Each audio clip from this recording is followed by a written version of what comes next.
สวัสดีค่ะ Can you hear me? Yes, we can hear you, Ajahn. สวัสดีค่ะ สวัสดีครับ สวัสดีค่ะ Hello, สวัสดีค่ะ everyone. อาจารย์ค่ะค่ะกับสวัสดีค่ะอาจารย์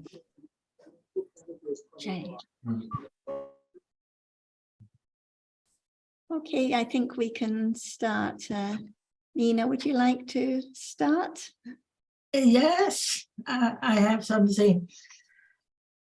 Ajahn often explains that after this life is over, there is no memory of the past.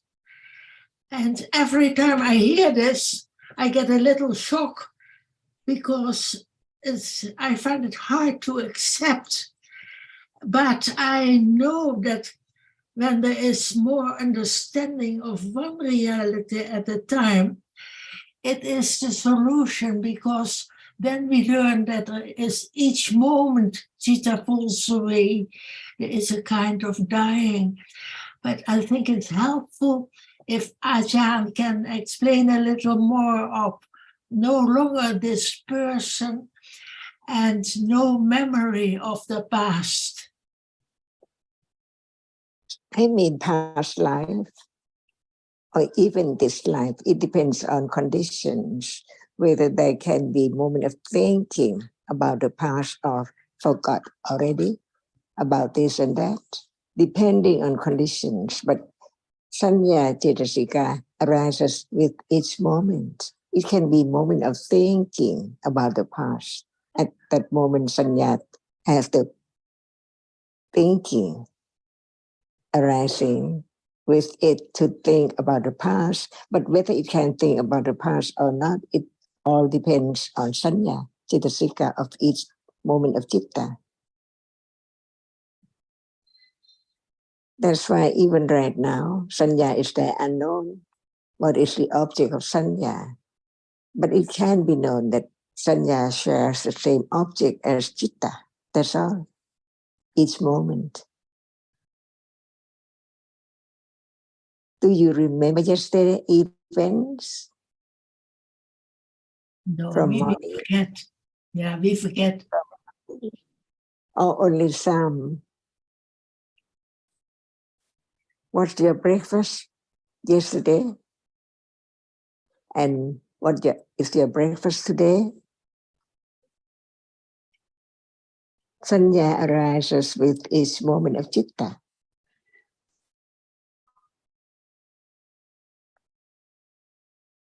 So understanding that Sanya is there with Chitta and it experiences the same object as Chitta each moment.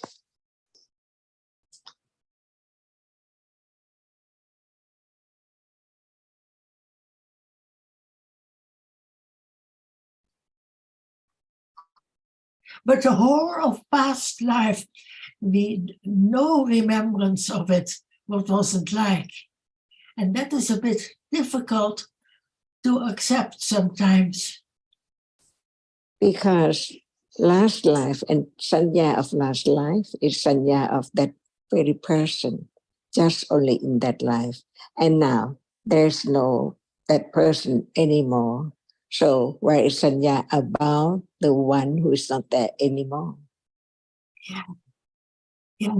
And then to accept that there is no more that person, that is, we are attached to the idea of my person and I am this. Until there is a little more understanding of the characteristic of what is there as just it is, like at moment of seeing. What is seen cannot be someone or something at all. What is seen is only a moment of that which is seen appears, only so short, so very tiny. There cannot be anyone in such short moments. That's why before there can be the firm confidence of that which sees, the experiencing, and that which is experienced, it takes quite a long time to have firmer and firmer understanding of the truth that actually now whatever appears does not appear as it is at all. because just one reality, impossible, because as soon as what appears, it's the nimitta of a characteristic of a reality. And what is meant by nimitta, many moments of citta arising and falling away. Not only one single moment of seeing be known as not self, but it can be known that the nimitta of that which experiences the object right now. The Panchatvara Vachana does not appear, and Sampatichana and Santirana does not appear. Only seeing sees, but before seeing, there must be the Chitta, which is the Tvara Vachana, and after seeing, there must be Sampatichana right now, but they do not appear. So what appear in life, any time, must be just the object experienced through the 6 doorways, only 6. Is that right? Seeing sees one doorway. So many moments of citta does not appear one by one, but now seeing appears as it sees. So many moments uncountable to take that which is seen for something or someone, and so many people at once. When one opens one's eyes, so many things around, but there must be just one single moment of experiencing that which can be seen, like a dot. What is left from the succession of seeing in many, many processes is that which appears as nimitta, sign of that which impinged on the eye base, on and on and on, until it appears as someone or something. That's why learning to understand the truth, the moment of seeing, is the moment of experiencing that which is seen. One doorway, no matter how many citta arising and falling away in succession. But what is now appearing is that which is seen, and there is seeing which sees, that's all. But in truth, no one there at all. Just develop the firm confidence of the truth, that's all. Before there can be the moment of understanding directly of that which is now appear, direct to what? To the reality which is aware of. So just learn about the truth of right understanding, the truth of the development of right understanding gradually, little by little. If you then talk about seeing right now, is there any moment in daily life that one thinks about seeing, which sees? Not at all. That's why there is seeing now, and it's time just to understand seeing that it sees a reality arising, experiencing that which is seen gradually. So gradually learned about the absolute truth to enroot the confidence of the truth so that it can condition moment of whatever is there. Right understanding together with right awareness is aware and understand the truth of what is there. Just like now, no different at all. But instead of right understanding and awareness, it is ignorance, see, and other akusala that cannot understand the truth of what is there. That's why there must be learning to understand the absolute truth of what is there, stage by stage, intellectually, firm confidence, parami, never change, because what is there now, it's not directly understood as it is, whether it is seeing or hearing or touching or sound or sight, visible object. No one there at all.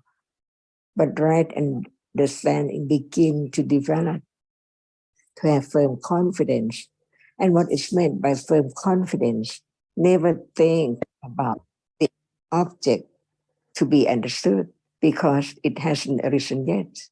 That's why understanding the way life goes on by conditions, and there can be moment of thinking, being mindful of that which appears, just attending, and then right understanding develops to understand that what is there as it is, gradually, by conditions. Sometimes it's as kusala, and sometimes it's kusala by conditions. No expectation to have more understanding or less akusala, because deeply the idea of self is there, lurking all the time, from this to that, to think like this or like that, different manners, different aspect, different idea, by conditions.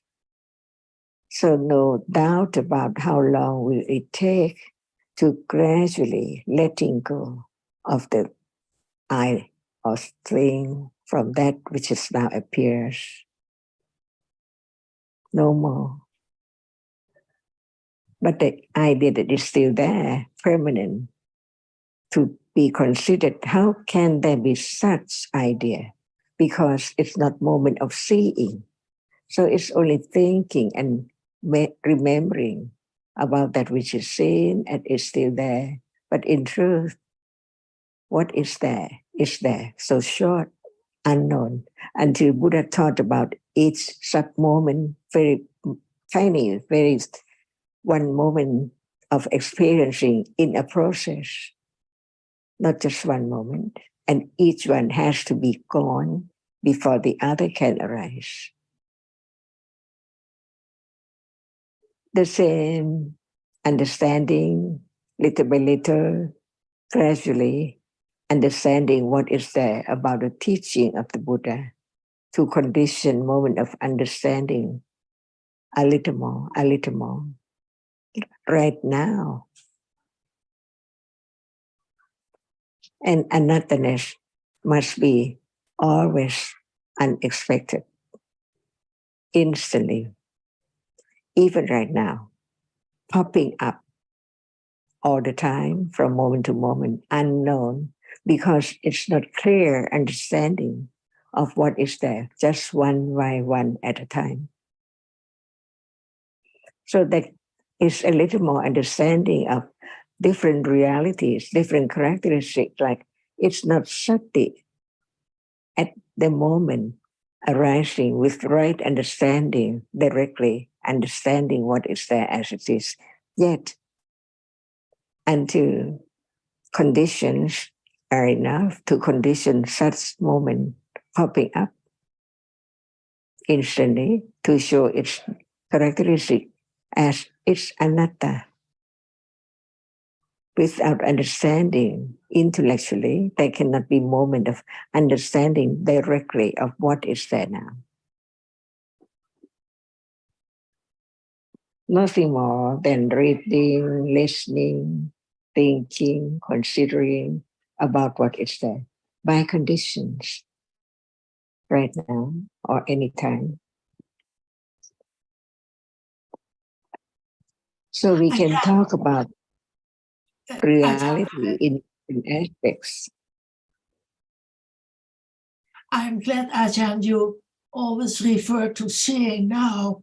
Whatever problem we have to understand seeing now, because there is seeing all the time.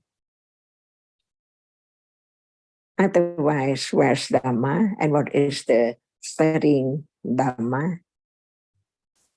Unless Dhamma is so close, so very close, nothing is as close as seeing right now, touching right now, hardness right now, sound right now. Whatever is there can be known because it's there to be known. Otherwise, where's Dhamma and what's Dhamma now to be known? And that's the way for Opanayiko, just getting closer and closer to that which is so close to understand the truth of what is there as it is, just one reality at a time, appearing.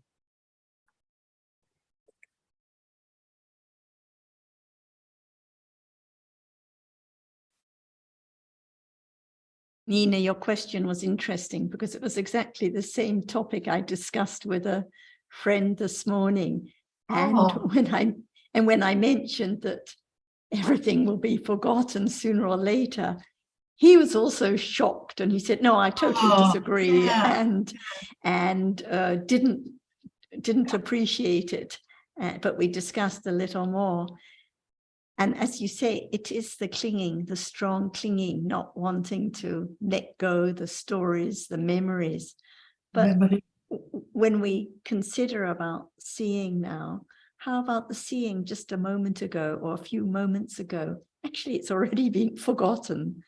Is there any memory of seeing a few moments ago, or the hearing a few moments ago, what was heard a couple of instants ago, like the particular kind of sound that was heard? So actually there's forgetting all the time, but it is because of the clinging to the idea of something and someone and the story about this person and that person on this holiday or that holiday or this adventure or that adventure, that the clinging clings so hard and doesn't want to let go.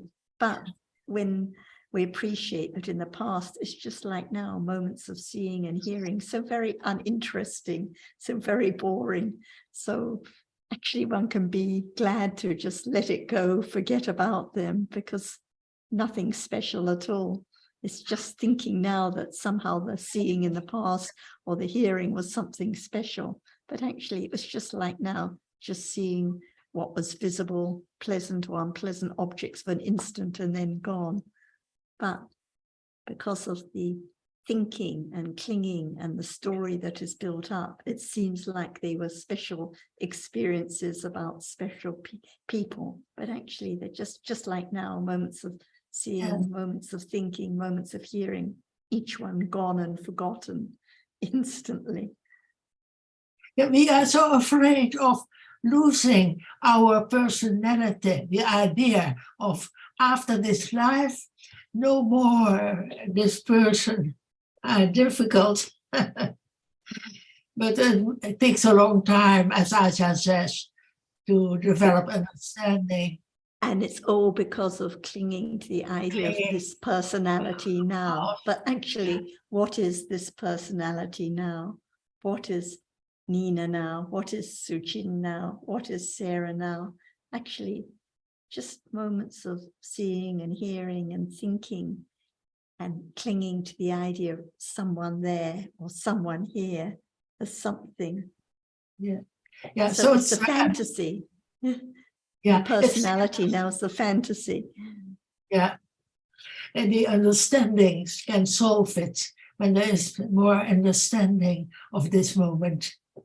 And then there is rejoicing and letting go of this personality or this idea of this person or that person, because it's the rejoicing with understanding that it's just seeing now, just thinking. If there's no thinking about this or that personality, where is it? So it's just the idea that's thought about. Yeah, and I could say it's the burden. One can let go. It's a big burden, clinging on to the burden of this and that person in the past and this and that experience, and being afraid of losing this personality in future. So it's actually all about the thinking and the wrong remembrance, the sanya vipalasa, and especially with lobha and with wrong view, taking for something there that is experienced. So when it's kusala sanya with understanding, no fear, no burden, no worry or concern about losing personalities or changing personalities, because it's just the understanding of what appears now. Yes, because I'm getting older and closer to the moment of losing this personality. So I consider that, and then I get afraid. But maybe even like now, maybe it's like a time to rest when there's not clinging on to and thinking about this personality.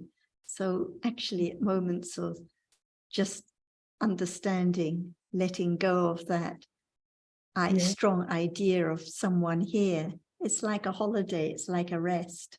Yes. So with more understanding, then more rest, Yes. more calm from clinging on to and being afraid about what will happen to this personality. Yes. Yes.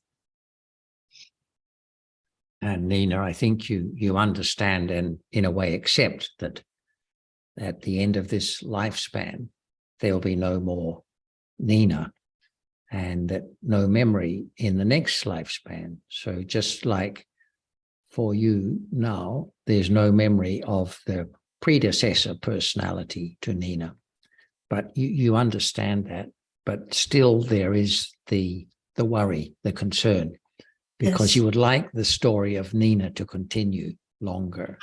Yeah. And well, what can, there's nothing in fact to be done about that, because we all have these accumulations for attachment to the idea of the present personality.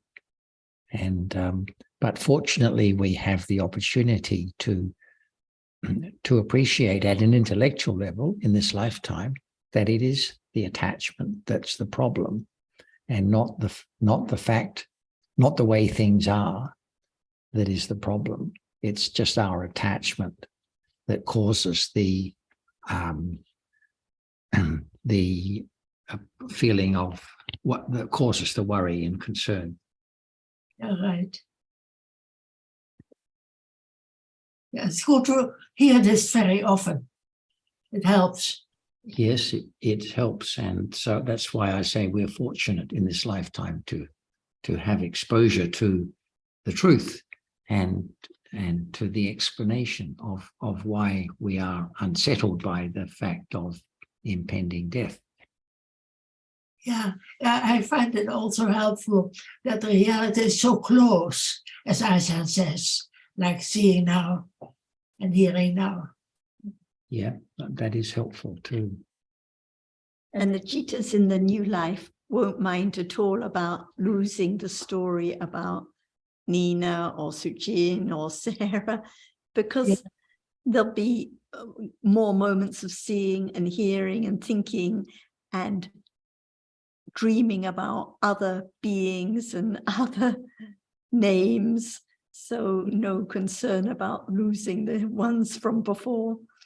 Yes, like you said, that Ajahn reminded you after the passing away of your mother that she wouldn't worry anymore about you, not remember you. Completely forgotten her family because all gone, and no concern that those memories are gone at all. Yeah. Yes, I want to thank you for talking about this, because this past week, of course, was my husband's cremation, and after picking up the bones and remains in the morning, and then the next day going out to a ship, we had a big frigate to take all his ashes to place in the sea. We had to take these buses that the Thai Navy provided. And I sat there with the big white package of my husband's bones and ashes on my lap. And I just felt so totally at peace, because I knew he had been born somewhere else. This is no longer my husband. This is just bones and ash, just Rupa. And so I felt totally at peace with it, that he's gone on to another life, or that is, the Citta has been reformulated. His Citta and Jetasikas, not his, but have been reformulated to begin another life. As a different personality. And with a different personality, very true. Yeah. And everything about this life long since forgotten. That's right. For That's right. that one, yeah. I have no idea what life he's gone to, and he doesn't have any idea of what life he left. And it's useless to speculate. That's right. It's pure speculation. Can't come to any conclusions.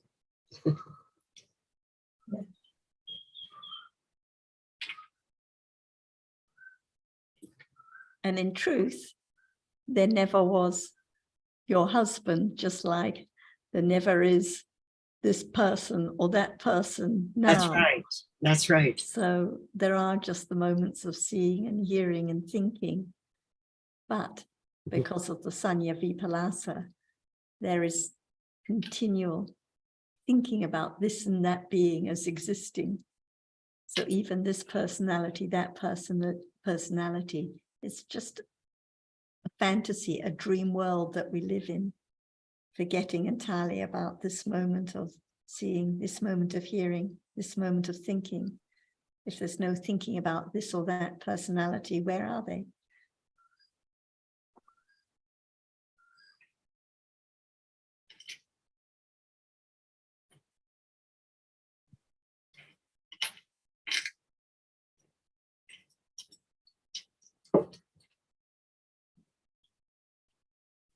Is there any personality at moment of being fast asleep? Nobody. In a moment of when there's fast asleep, I think there's just Bhavanga Jittas. And then wake up, this personality, or wake up, not this personality anymore. It's been changed. So ready to be new personality, because it can be anytime. It's just like being fast asleep. At that moment, no personality, no appearing of anything at all. And then it's time to be born, and at that very moment, new personality, forgetting about the past completely. So it's just like being fast asleep and then new personality, only that. But is anyone ready to be new personality? Because it's so close. Even right now, Bhavanga is in between processes. It's just like that. But it's followed by the experiences through the 6 doorways. So it covers up the truth that actually the personality is only at moment of seeing, hearing, smelling, tasting, touching, and thinking. And then gone. Not any moment can last at all. That's why that is so true. So be ready to be new personality, because actually it can be just right now or anytime. Tanajan, would not the personality be more in the mind door rather than in the sense door? Because there is the idea of I or thing only at moment of experience, the object through the 6 doorways. When it's not the moment of experiencing the 6, what is there in the 6 doorways, nothing is there appearing, because it's just the moment of birth and death. The object of this world does not appear at all, because what is there has to be experienced through the 6 doorways, 1 doorway at a time. For example, at moment of being fast asleep, nothing, no personality, no one, no thing, no story, nothing at all. And then wake up. It's time to experience what is there. Otherwise, without experiencing any object through 6 doorway, one of the 6 doorway, there's nothing. Like being fast asleep. Not die yet, but no object, no moment of experiencing appearing at all. Exactly the same of what we call death, the moment of patisanti, bhavanga, and citta. No one knows at all, just fall asleep. Like the moment of being asleep, nothing appears. No I at moment of being fast asleep, no Suchin, no Sarah, no Nina at all. No one at all. And that is so true. But there are conditions for the citta to arise. And that moment of experiencing an object is something instantly. Because of ignorance of just a moment of conditioned reality to conditioned moment of seeing or hearing or any moment that Buddha thought about in details to understand that actually there's no one who can do or who can manage or who can make it arise at all. And this is anatta, which is no one and no thing, only the absolute reality, the ultimate truth is there. No one can stop the arising as long as there are conditions for whatever arises. It arises even right now. So it's just life. And what is life? Citta and Cetasika and Rupa, not permanent at all. But the idea of self is there. So it clings to life as I was born, and I see now, and I think now, and I will die now. But in truth, it's just like moment of the stream of Owanka interrupted by the process of seeing, and then stream again, and then the process of hearing or whatever in life. That's all. So the moment of being fast asleep, it's like the moment of death. And then life started by condition again and again and again, on and on and on and on. So when there's the understanding of reality as no one there at all, no fear of what would be next moment by condition, it can be death and then life again, non-stop. So what is life is just the process from the very beginning to the end, no experiencing of what is there in this world, because it's not moment of experience what is there through the six star ways. And we can say that Vawanka is just the same as moment of birth and death. So death is the same as moment of Vawanka and birth. Exactly.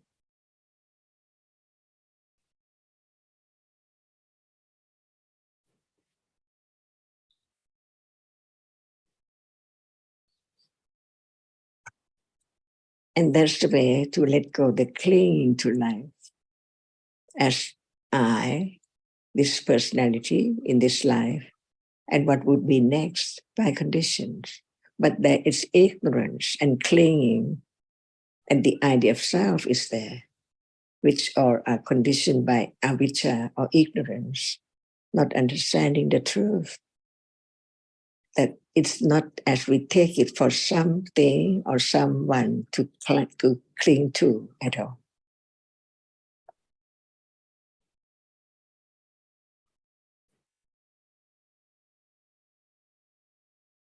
It can be now, just like falling asleep, and then life begins again, like this life.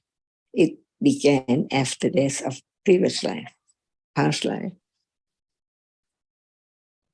Suddenly, instantly, no time to regret, no time to be sad. It's just like wake up from sleep.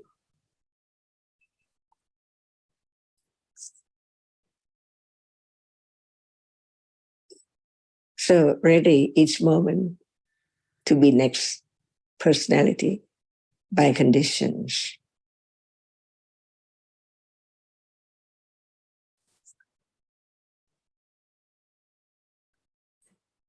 As this personality could be born, what about next moment after death? It has to be born.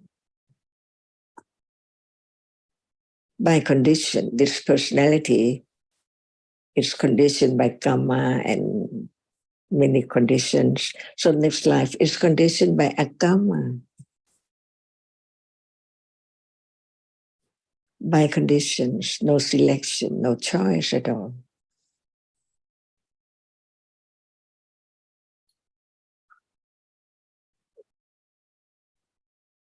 And in truth, Nina, when you mentioned at the beginning about fear of no longer this person and new personality, but actually it's what is taken for this person, what is taken for a personality, because if there were no different namas and rupas arising and falling away, there would be no idea of this person or that being or the insect or the animal or the new personality at all. So actually, in truth, there are just different moments of experiencing, but because of these different moments of experiencing and accumulated thinking and memory, it is taken for this being or that being, for a human or an insect, for Nina, for Sarah, and so on. But in truth, just moments of seeing, hearing, thinking, and so on. Just like now.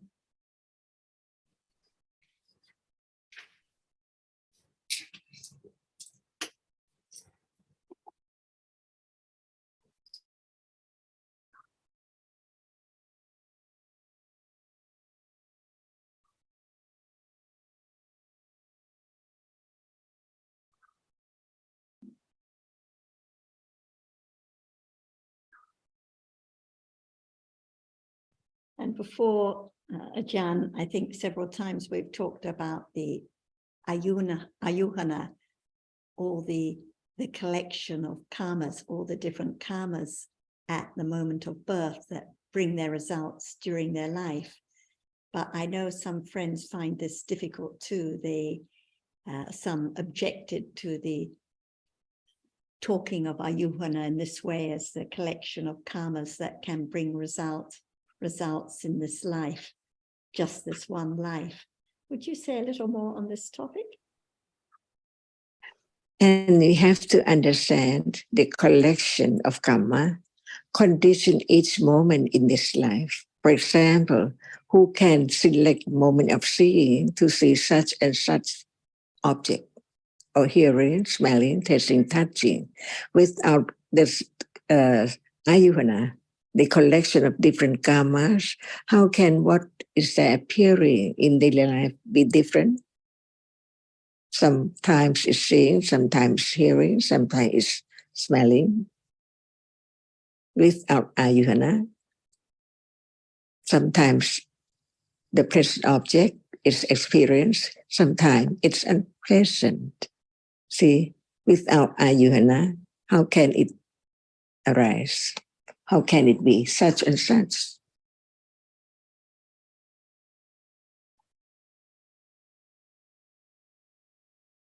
As now, see, who knows?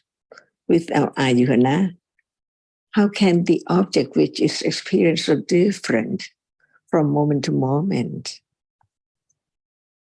from day to day, yesterday and today, quite different. Each moment is different. And like now, we're all, we say conventionally, looking at the screen, but depending on ayuhana, the seeing sees different visible objects at each moment, sometimes seeing, sometimes hearing, sometimes even while listening, the sounds are not heard. So it all depends on the ayuhana, what is conditioned by karma, even right now. And it shows how anatta it is, because it depends on the ayuhana, the karma from the past, the collection of karma at birth that can bring results in this lifetime, totally beyond anyone's control. And at the beginning of the next life, the same. So it's so useless to worry or fear or be concerned about this or that, personality or not, because each moment of result, each moment of seeing or hearing is the result of the karma, the ayuhana, just like now, no different.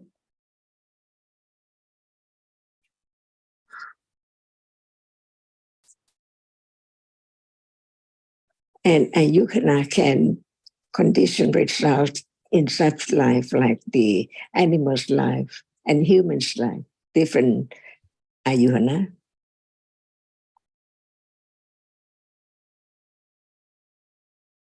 And we can see that even in human life, there can be very difficult problems conditioned by karma, loss of eyesight, loss of or no eyesight from birth, and so on, all according to different karmas at the moment of birth that can bring their results. So very intricate.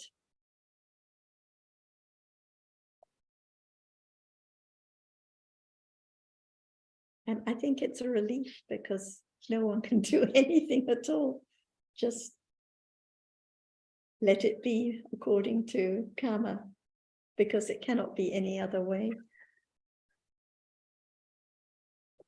And it's a very subtle way to develop the letting go, I, by conditions, not at will. Who knows how much letting go is there now, even intellectually, gradually.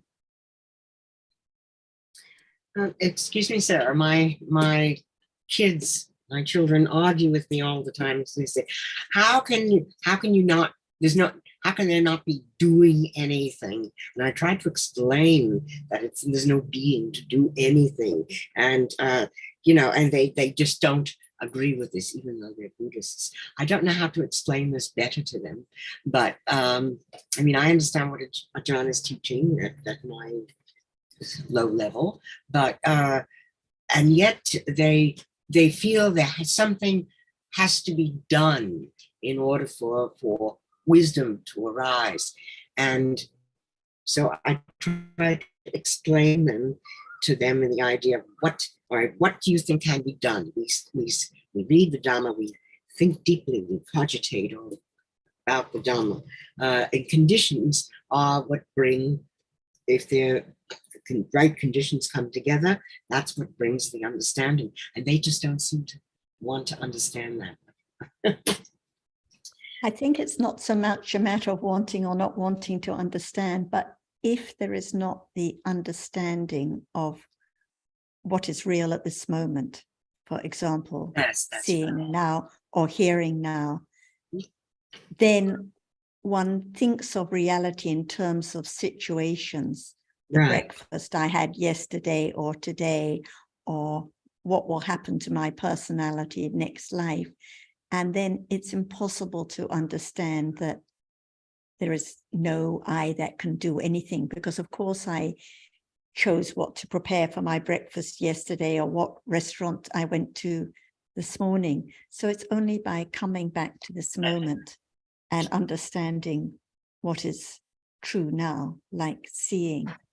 Can anyone decide what seeing will see now? Can anyone stop seeing from arising now when there are conditions? Can anyone determine what will be heard at this very instant? So unless there is the understanding about now of what is real now, there will always be the very strong idea that I can make things happen.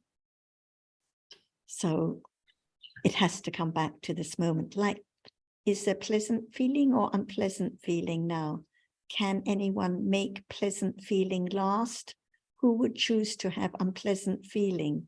Who would choose to have painful bodily feeling at some moments now if one's sitting in discomfort? So the pleasant feeling is gone instantly. The unpleasant feeling is gone instantly. No one can keep the pleasant feeling. No one can stop the unpleasant feeling arising. So it has to be the understanding of what is Dhamma now, what is real now. Otherwise, even if you say, oh, well, there has to be listening to understand, but they will say, you can choose whether to listen or not. You can decide whether to turn on the recording or not, or whether to watch television now. It's not enough. So it has to be what is real right now. What about the thinking? Did you decide a moment ago to think about seeing now? It's the thinking is conditioned, not by my wish or will, and it's gone immediately.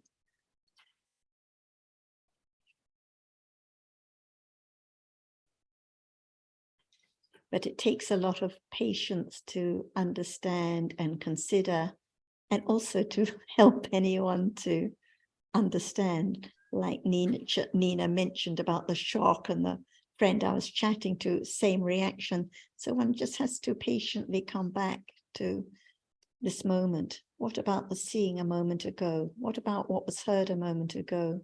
Can it be remembered? Or actually it's gone and it's unimportant, because it was just like now. This seeing will be forgotten. This hearing will be forgotten instantly. And it doesn't matter whether it experiences a pleasant or unpleasant object, because it's gone instantly. Not in anyone's control at all.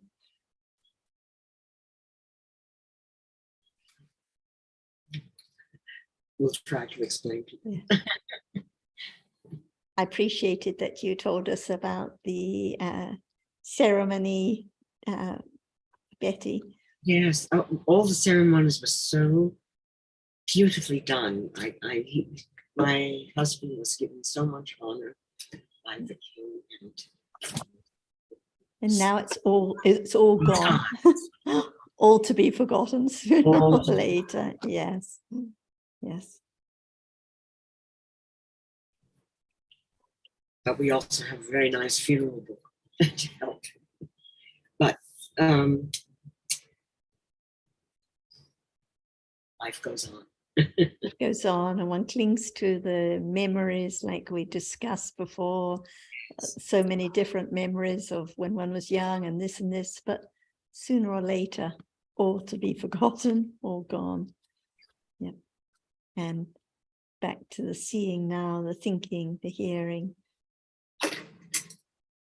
Life goes on, or by conditions, all anatta. In truth, no one was there. No one was, no one is here now. No one will be in the next life. Just different dharmas rolling on by conditions.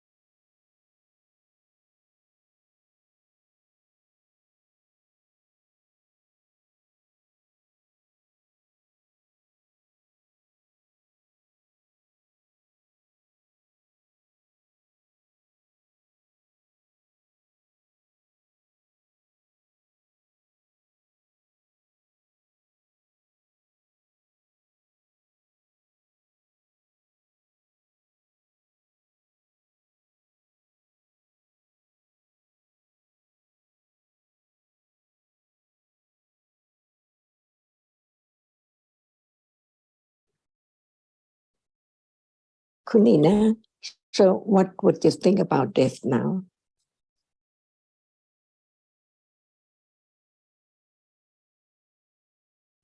Ajahn, I think Nina has left temporarily.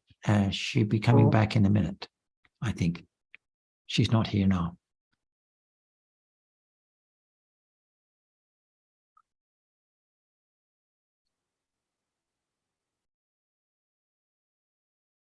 Alberto, on the topic of ayuhana and the collection of karmas bringing results in this life, which one friend found difficult to accept. Do you have any problem with it, or does it make good sense to you?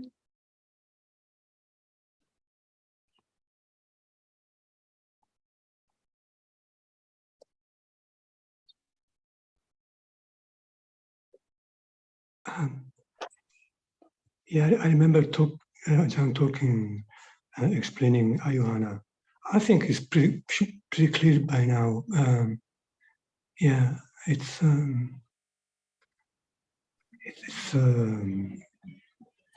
I can see any problem with it. It's the collection of the karma which will result in this life. Yeah.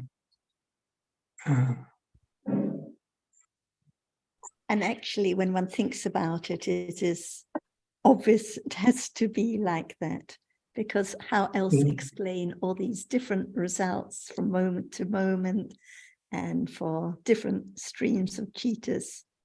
So it has to be because of different karmas that have been accumulated and are there from birth, ready to bring results when time comes.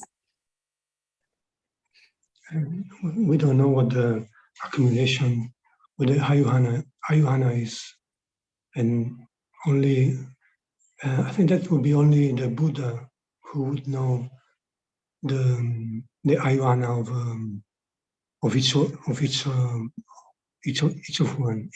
each person. We don't know until it until the seeing like now arises, or the hearing now arises, and then there can be the confidence that it arises because of past conditions, especially the past karma that at birth was able to bring results now.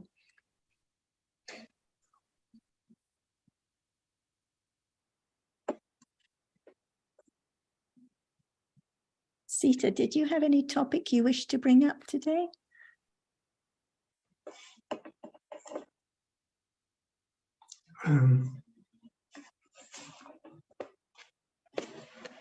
Sorry, we can't hear you, Sita. Sorry. Yeah, I was considering the past karma. We bring it into the present moment, life in the present moment.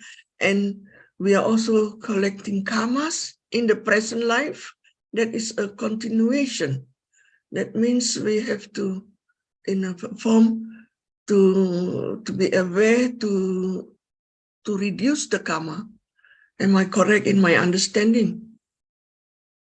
Thank you. Your understanding sounds like it's all about a self that can do something, like you mentioned about bringing the past karma. We can bring it into the present life, but no we to do anything. So yeah, the past karma arose in the past, and by conditions, it can bring results in this life or any life unexpectedly, but no you or me who can do anything or bring anything.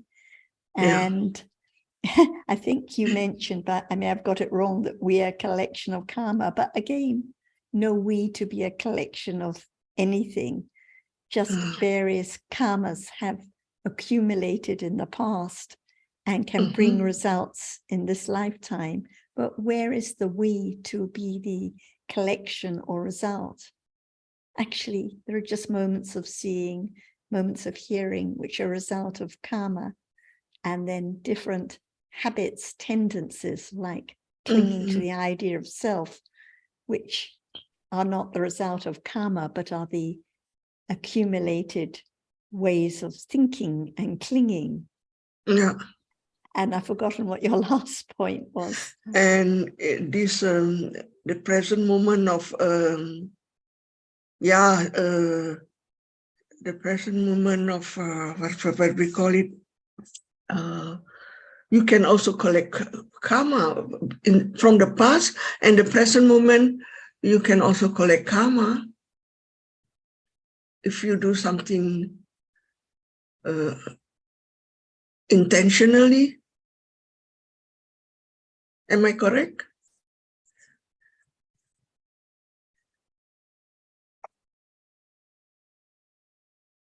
Can't hear you, Sarah.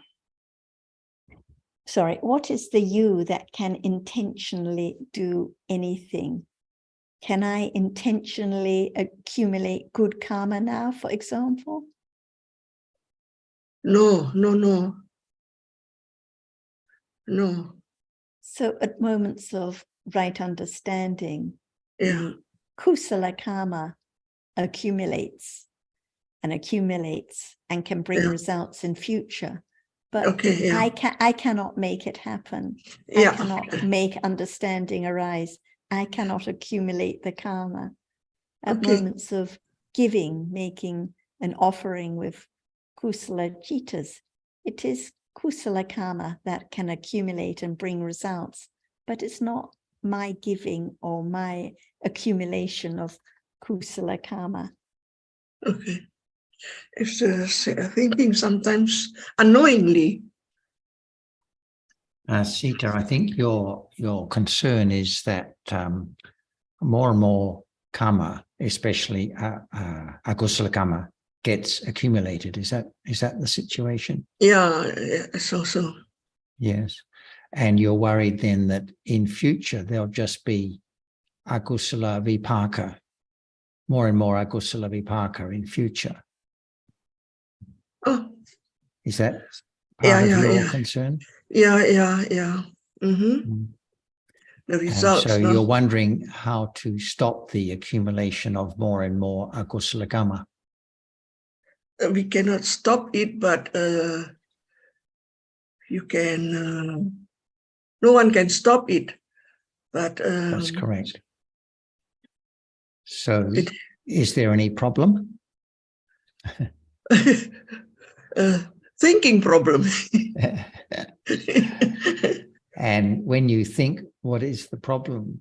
What is the problem that you perceive in the situation that made you bring up the subject?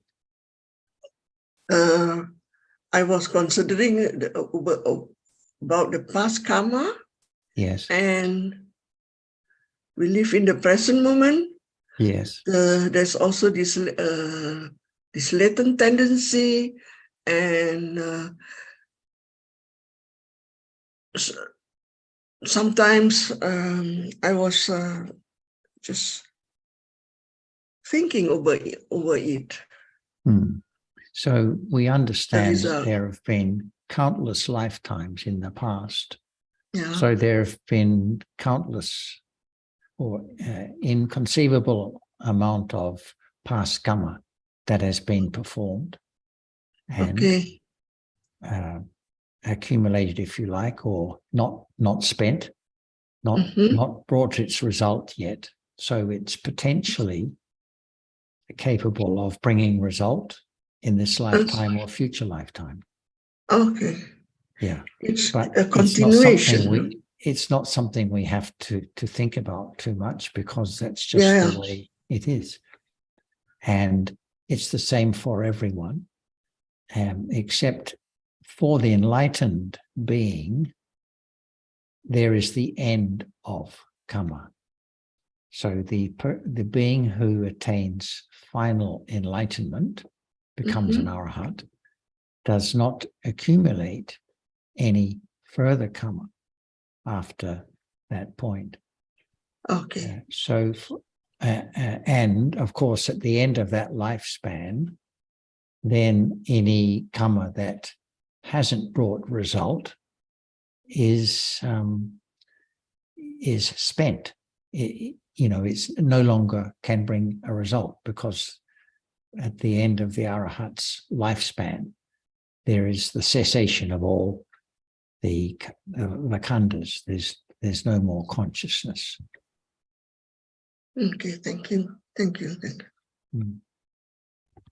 And the concern about the results of karma is just like the concern mentioned, Nina mentioned about the new life or new personality. But the reality now is the thinking. So the thinking with worry or fear or anxiety, it can be understanding now. It's just thinking, akusala thinking, and then it's gone. Not my thinking or not my fear. But the problem is not the karma and the results in the future, but the thinking with worry or fear now. And it's a Dhamma that can be understood. So whatever we talk about, it comes back to understanding what is now, what appears now, seeing now, thinking with fear now. Thank you. This very moment. Thank you. And Mr. Zhao, I just saw your comment in the note about ayuhana of being karmic accumulation.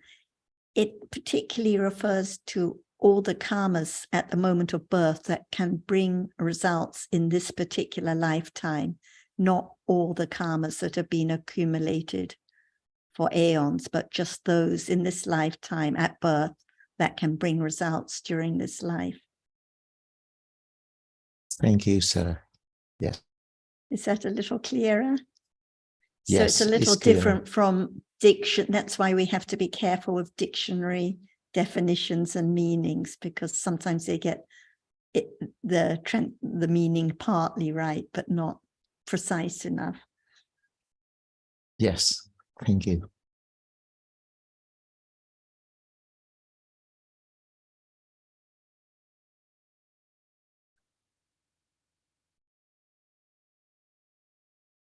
And Chanti, I just saw you made a note too. Was there anything you wanted to mention about karma and accumulations and what you thought Sita was trying to say?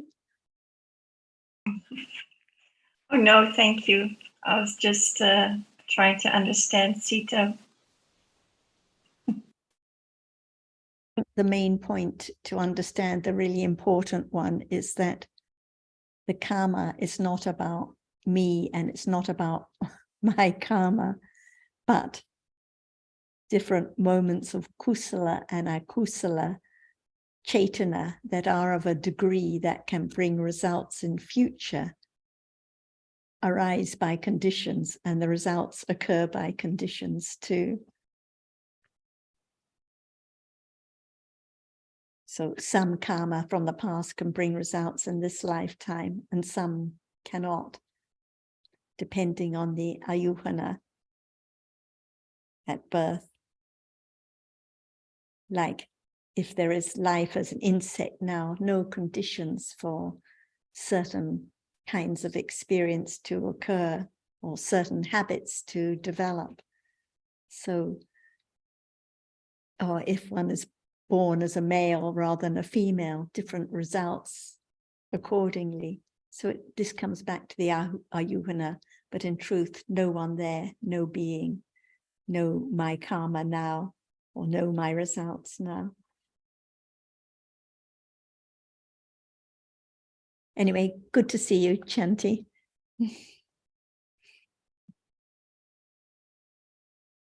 Maybe it's time now for Ajahn to ask Nina, because Nina is back, Ajahn.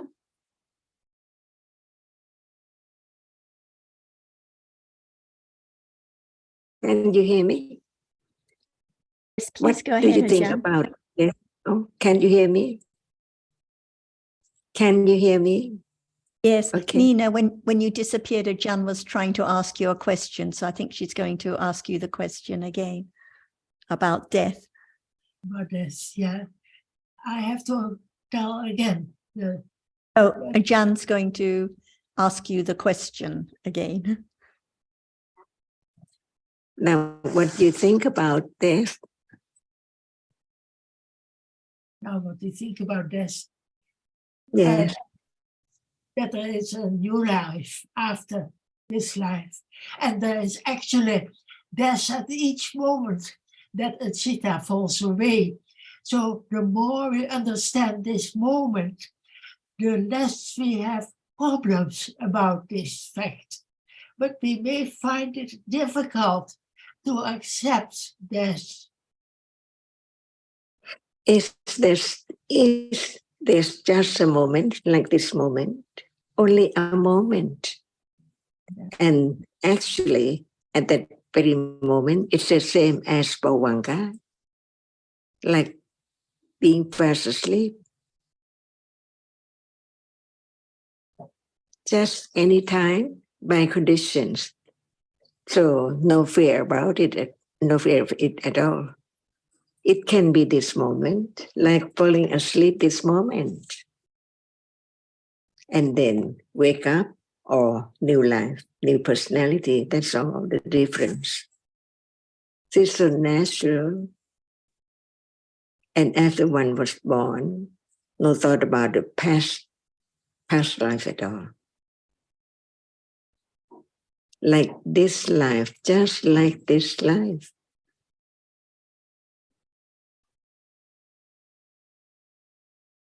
So it can be any time, like falling asleep anytime and wake up anytime. But life, new life follows the death instantly, just like this life.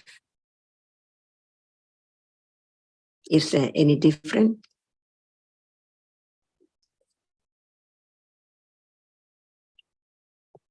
Like any moment, just a moment. Each moment is unexpected. So the moment of death is also unexpected.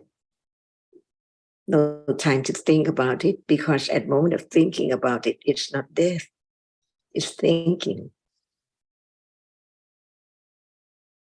So I think that ready for death anytime by conditions.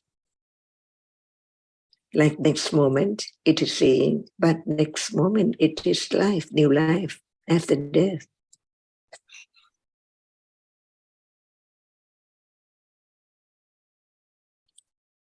Does anyone fear of birth?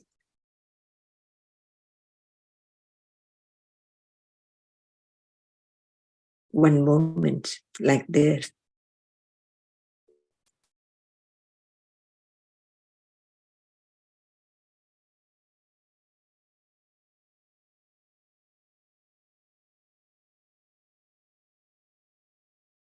So what do you think about death again?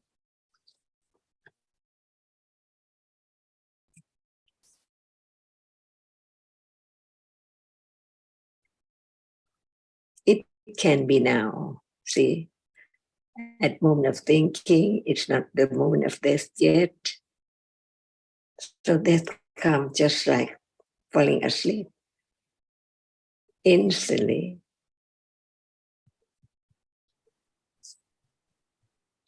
At moment of death, there is no pain at all. Like no pain at moment of being fast asleep.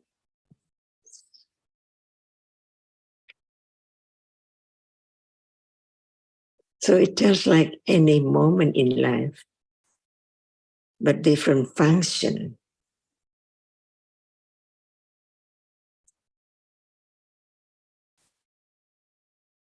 Just like the function of seeing is to see, and that function of that moment is die, to end up life.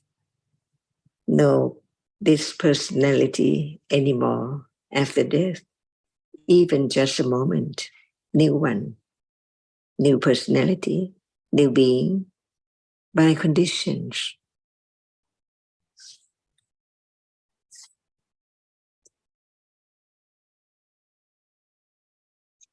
Remember the queen who was born a worm in the royal garden? No thought about the past at all.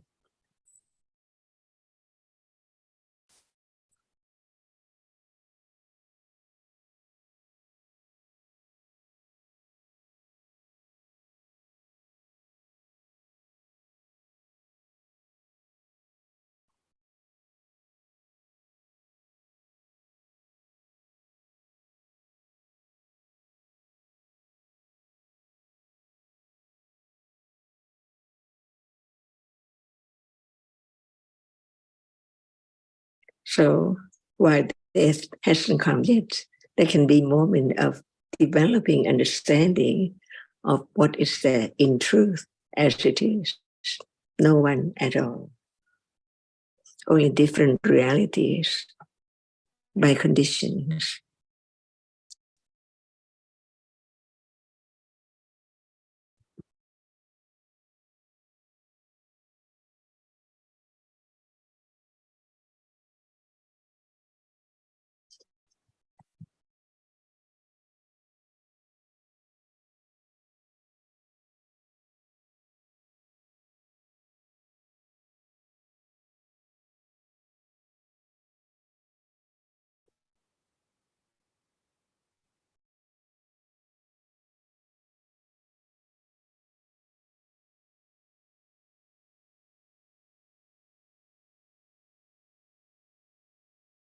So can there be death now?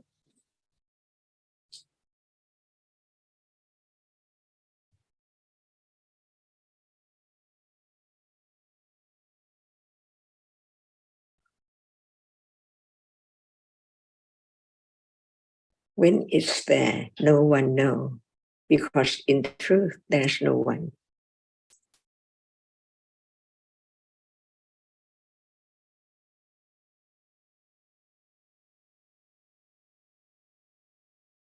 And as we said, what will come just depends on the ayuhana, the collection of all the karmas that can bring their results anytime, unexpectedly.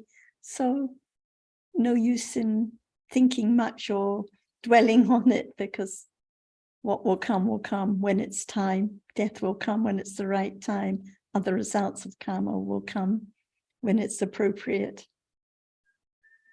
or by conditions. I think my main concern about death or the life to come is that there won't be opportunities to hear the Buddha's teachings. The rest of it, well, there's no stopping death and rebirth, but you know, I just think to be born somewhere where there is no teachings and just to as a worm. As a worm, for example. Yeah, as a worm. Well, I do look at the little, we've got a lot of rain at the moment, so there's lots of worms wandering around. I watched one today. Yeah, but like it's been stated, what can you do about it? Absolutely nothing. Just continue to listen to the Dhamma now while there's opportunity. And as Ajahn often points out, that I like that comment about seeing is so close, just as close as, you know, as anything. So yeah, just continue to listen, I guess, while there are opportunities to listen and to hear. And I was thinking to Zita, if you're born in the Devaloka, there is conditions there. There's a Dhamma hall there, and in Tawatingsa. So there are opportunities in certain places, but I admit they're not readily available because we don't know where what happens. Who knows? But yeah, there are opportunities in certain planes, and depending on conditions, then you can be in quite close proximity to possibly very, very wise people. So Tāpana, possibly. Sakadagami, possibly. So yeah, it just depends. You know, I know what you're saying though. Life is very uncertain. We don't know. Yes, to learn, there's that. I believe Tanajan is referring to that. I think that Queen was born as a dung beetle or something akin to that. And the king was keeping her body. He was very, very upset about the fact that she had died. And he was somehow preserving the body because he was so upset. And somehow the Queen was able to communicate with somebody and let that person know that, you know, she was very happy where she was, and she'd forgotten all about her previous life as the Queen. And now she was very, inverted commas, content in her new abode. And she'd moved on. So we don't know what's going to, where we're going to be from time to time. But the Dhamma, I agree, is always precious, and it's important that we utilise the understanding that by way of Tanajan, that she reminds us of the realities as they appear. And that's the best we can do, I think, Azita or anybody. It is unpredictable and life is unsure. Yeah. Thank you, Sundara. Thank you, Zita. I appreciate your concern. I think similarly at times. Thank you, Sundara. And it's only because of the clinging so much to the self and the idea of someone that there is concern about what will happen to me in the future, or what will my next life be. When there's understanding of dharmas, no thought, no worry, no fear about me and what will happen to me. So that's why it comes back to understanding now. Otherwise, we just think about different stories and have fear and worry. But actually, what about now? Because this is just like in the example Betty gave about helping people to understand no I to do anything. If there's not the understanding of what is now, seeing now, hearing now, there will always be thinking about me and the other ones and this and that personality.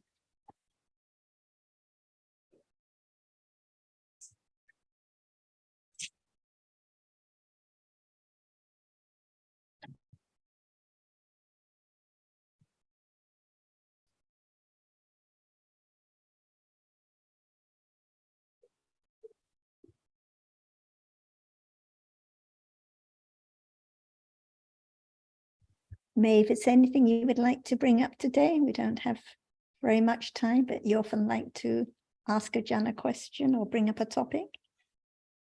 It's probably just a short one. Sarah, thank you. Just a little while ago, Ajahn said about, after death, there's a different personality. And I just wondered what, Ajahn, you actually meant by personality versus the self. Can you say a little bit about that, please, Ajahn? Is there any personality right now? Well, there's all sorts of things that I suppose can be attributed to personality, like all the differences between individual people, so that the accumulations are quite starkly different often. That's why we let you understand what is taken for our personality, right? Yes, I wondered what you were referring to when you used that term. With our Dhamma, can there be any idea or thinking about personality right now at moment of seeing? Is there any idea of personality or no understanding of it, and who does not understand?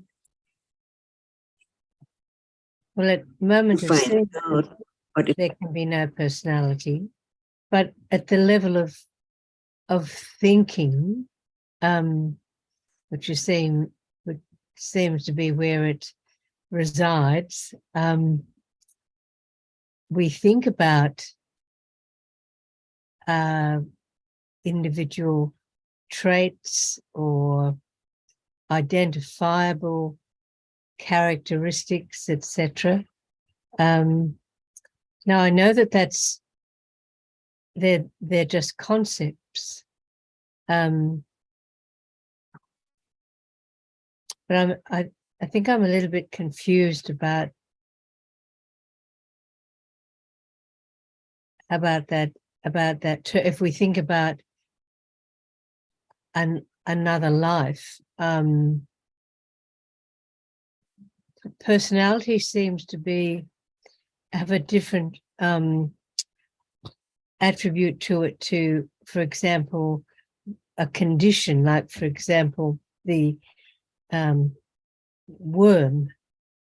The worm is different to dog or different to human.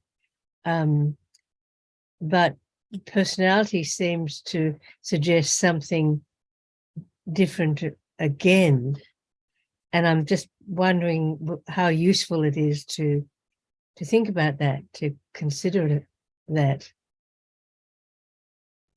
So if we don't use the term personality, just Is there a being? Yes. Are there many beings or just one being? Many beings. Are they different? Well, yes, apparently. Is Apparently. that what we mean by personality?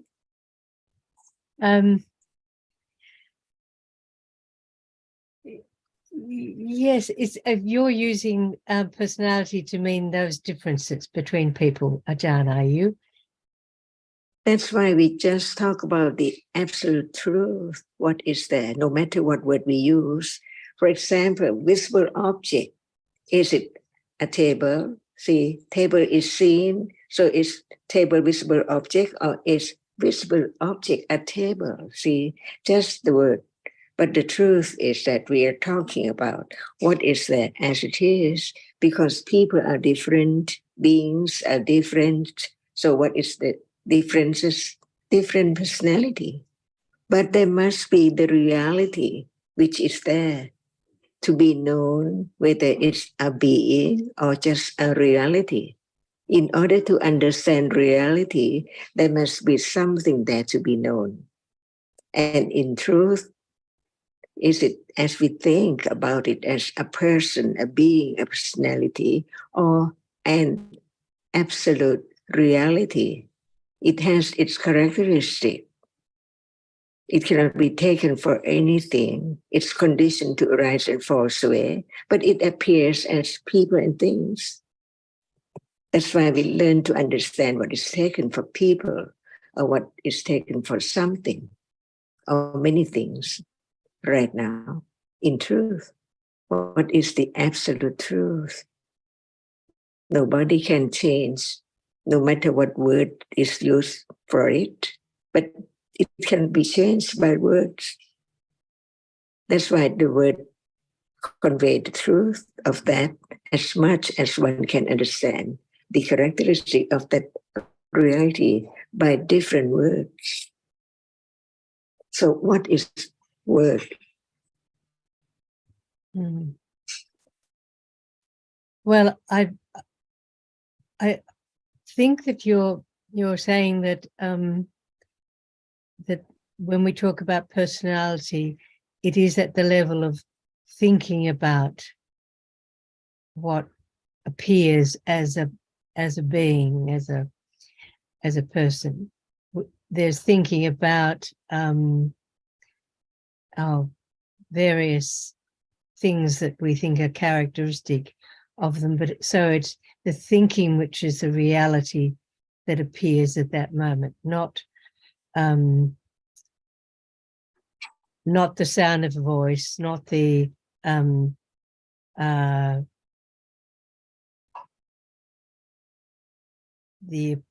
appearance in terms of shape, color, and form, etc., etc. So just thinking. I think that it doesn't matter at all what word we use, but there can be the understanding of the reality right then, as it is.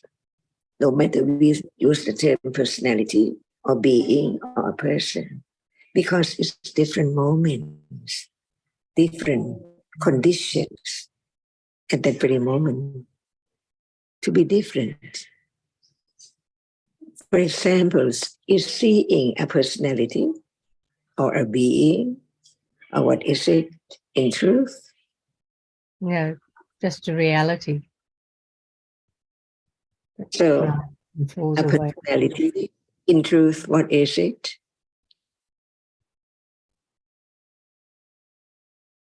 Well, I think it's a reality in as a thought, as thinking. Yes, but what is thinking? See, there can be the understanding of the truth of each different moment.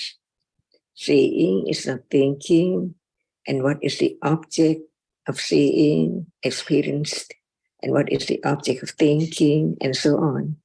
Different moment. unknown as it's conditioned to arise and fall away in split seconds, but it appears as nimitta, to be known as this or that by memory. So it's the word of nimitta and panyati. But we are talking about what is there in truth, like seeing. The reality which arises to see, which means to experience only visible object right now. Is it true?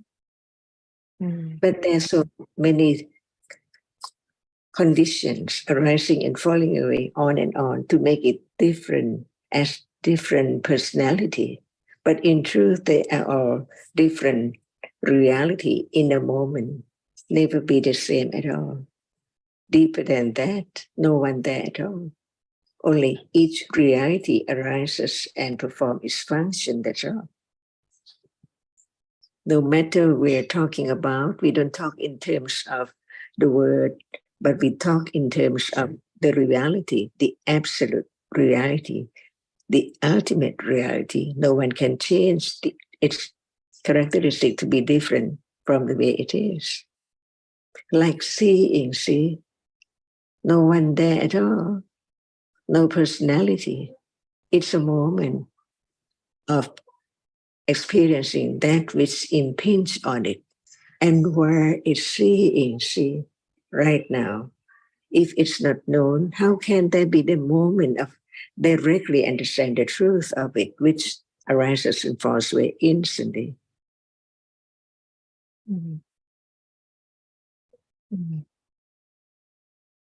I think in brief, Maeve, the point is that in truth, there's no worm, there's no person or personality or being.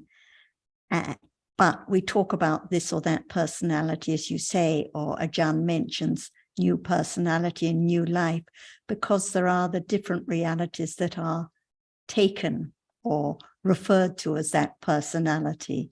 So the sound of Nina's voice is different from the sound of Jonathan's voice. So there are conditions for thinking of Nina's voice as different from Jonathan's voice, thinking of a worm as opposed to a dog.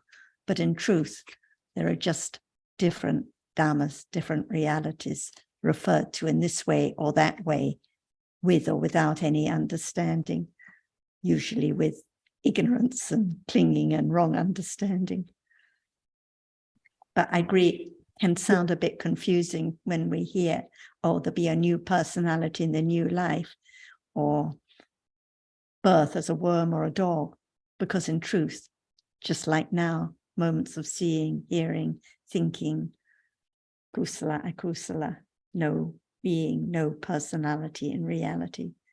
Yes, that's how I took Ajahn Ajahn explanation to mean that just coming back to absolute reality, and so it's when there's that confusion between what we conventionally understand as personality and absolute reality. No, it's that somehow they don't merge.